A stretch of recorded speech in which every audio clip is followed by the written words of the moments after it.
জামান যেদিন চাকরি থেকে অবসর নেবেন যেই তারিখে, সেদিন ওয়াকারুজ্জামানের মুড কেমন হবে? অথবা নির্বাচনের পর নতুন নির্বাচিত নেতার কাছে বা নতুন প্রধানমন্ত্রীর কাছে যখন ডক্টর ইউনূস ক্ষমতা হস্তান্তর করবেন, সেদিন ওয়াকারের ভূমিকা কেমন হবে? নতুন সরকার শপথের আগেই ওয়াকার কি বিদায় নেবেন, নাকি নির্বাচিত সরকারকে কিছুদিন পর ওয়াকার বিদায় করে দিবেন? সেই প্রশ্নে আসার আগে আপনাদেরকে একটি কথা বলি। উজবেকিস্তান থেকে এক দম্পতি বাংলাদেশে এসেছিল, খুব আল্লাহওয়ালা দম্পতি। ওই দিকের মানুষের ইমান খুব কঠিন, পরিশ্রমী হয়, জানেন তো। ট্যুরিস্ট হিসেবে তারা বাংলাদেশে এসেছিল। বাংলাদেশে আসার পর তারা এতই ভালো লেগেছে, তারা এখানে থেকে যাবে চিন্তা করেছে আর মানুষের জন্য কাজ করবে। তো এখানে তারা একটি কাজ নিল, উজবেক এই এম্বাসিতে গিয়ে তারা একটা কাজ জোগাড় করে নিল, তারা এখানে থাকবে মনস্থির করেছে। তো প্রতিদিন তাদের পুরুষ অফিসে যায় আসে, তারা খুব সুখী, ইসলাম পালন করে, মানুষের জন্য কিছু উপকার করে। তো একদিন আমাদের যখন করোনা হয়, করোনা ভালো হওয়ার পরে মানুষের মধ্যে কিছু চর্মরোগ দেখা দেয়, কারোর ফাইলস দেখা দেয়, অনেক মানুষের ডায়াবেটিস দেখা দিয়েছে, ওই যে তাৎক্ষণিক ওষুধের এফেক্টের কারণে। এখন ওই মহিলার গায়ে চর্মরোগ দেখা দেয়। সুন্দর মানুষ, ধীরে ধীরে তার চর্মরোগ বাড়তে থাকে, কিন্তু সে আস্তে আস্তে লম্বা ব্লাউজ পরে, ঘরেও সে লম্বা ব্লাউজ পরে, যেন মানে হাতাওয়ালা ব্লাউজ পরে, যেন এই দাগ দেখা না যায়। আর সে চিন্তিত হয়ে পড়ে। তার স্বামী তার সৌন্দর্য দেখে মুগ্ধ হয়, এখন তো তাকে আর সুন্দর লাগবে না, এই চর্মরোগ যখন ছড়িয়ে যাবে সারা শরীরে।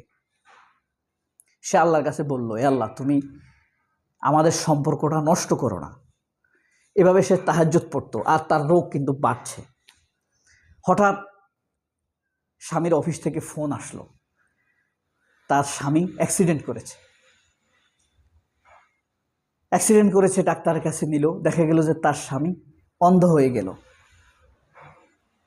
এখন তার স্বামীর জন্য সে এত দোয়া করত, তারপরও তার স্বামীটাকে আল্লাহ অ্যাক্সিডেন্ট করে অন্ধ করে দিল।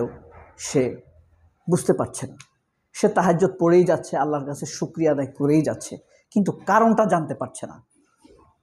এক পর্যায়ে তার রোগও বাড়ছে, তার সব কিছু ভরে গেল রোগে, চর্মরোগে।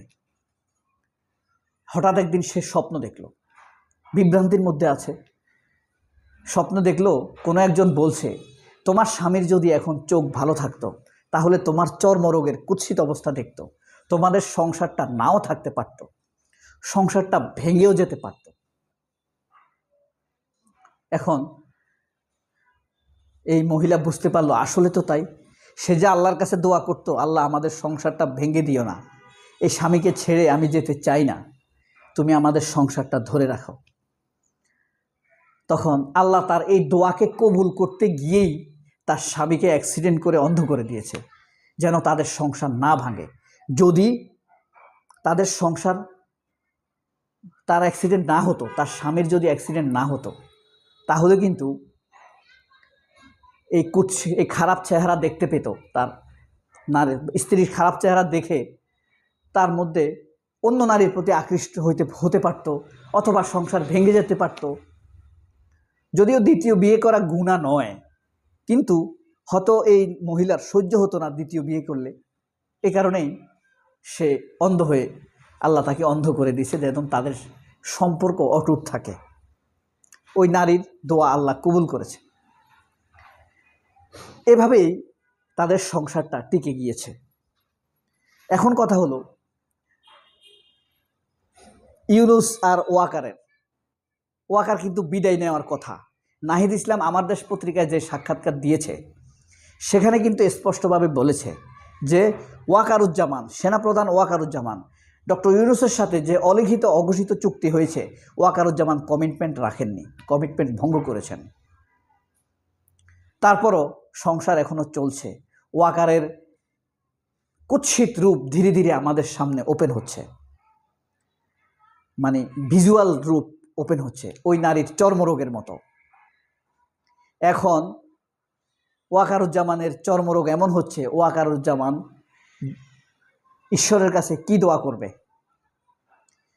যে ইউনুসের সাথে আমার সংসার, আমার জুটি ভেঙো না, নাকি ইউনুসকে সরিয়ে নাও, কোনটা ভাঙবে? অথবা ইউনুসের হাত থেকে আমাকে বাঁচাও। ঈশ্বরের কাছে ওয়াকারের দোয়াটা কি হবে? কি দোয়া করবে? যে ইউনুসের হাত থেকে বাঁচাও, নাকি ইউনুসের সাথে আমার জুটিটা রাখো?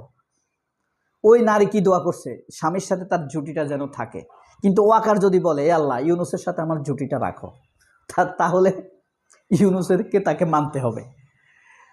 আর যদি দোয়া করে আল্লাহ ইউনুসের হাত থেকে আমাকে বাঁচাও, তাহলে সেপ্টেম্বরে অক্টোবরে Walker will go down, back down, go Walker go, go Walker go, go Walker go. এখন ফ্যাক্ট হলো ওয়াকারও থাকলো, ইউনুসও থাকলো, সাপোজ থাকবে না সে, he will no more after October, থাকবে না। জরেন থাকলো, এনিওয়ে একটা বিশ্রী ঘটনা ঘটালো, ওয়াকার থাকলো। এখন পরবর্তীতে ক্ষমতায় আসলো কে? ধরেন ডাক্তার শফিকুর রহমান আসলো, আমির, অথবা ডাক্তার শফিক প্রধানমন্ত্রী হলো না, প্রধানমন্ত্রী করা হলো এসআর মাহবুব জোবায়েরকে, সিলেটের, সে প্রধানমন্ত্রী হলো। আইদার ধরেন প্রধানমন্ত্রী করা হলো আপনার একদম অখ্যাত, খুব চৌকস, অজানা অচেনা মুরসি, যেরকম অজানা ছিল না মুরসি, কিন্তু মিশরের মুরসি কিন্তু ব্রাদারহুডের কোনো নেতা, বড় নেতা ছিল না, তৃতীয় স্তরের নেতা ছিলেন, আমেরিকান একটা ইউনিভার্সিটির প্রফেসর ছিলেন। এরকম অজানা একজন লোকরে আনলো, দক্ষ, যোগ্য, চৌকস মহসিন কবির মুরাদ নামের এক তরুণকে এনে প্রধানমন্ত্রী বানিয়ে আশ্চর্য করে দিল জামাত। তখন ওয়াকার কি করবে? তার সামনে দাঁড়িয়ে চ্যালেঞ্জ ছুঁড়ে দিবে যে 5 দিনের মধ্যে তুমি পদত্যাগ করো, আমরা ক্ষমতা নিয়ে নিব, নয়তো তোমাকে হত্যা করা হবে। তখন মহসিন কবির মুরাদ কি করবে? যে আমি মৃত্যুকে ভয় পাই না, নাকি বলবে না আমার স্ত্রী সন্তান আছে, ঠিক আছে আমি পদত্যাগ করছি? নাকি ওয়াকারকে চ্যালেঞ্জ ছুঁড়ে দিবে মহসিন কবির মুরাদ? সেটা তো আসলে বলা যায় না। তবে হ্যাঁ, ওয়াকার ইউনুসের আগেই বিদায় নিবে, এটা 99.92% নিশ্চিত। বাকি 8%, 0.08% অনিশ্চিত। তবে হ্যাঁ বলছি, যদি থেকে যায় তাহলে ওয়াকারের এজেন্ডাগুলো কি হবে তা তো আপনারা সবাই জানেন। এই ছিল আপনাদের জন্য আজকের গল্পময় ভিডিও। সবাই অনেক ভালো থাকবেন। আল্লাহ হাফেজ। আসসালামু আলাইকুম। আসসালামু আলাইকুম।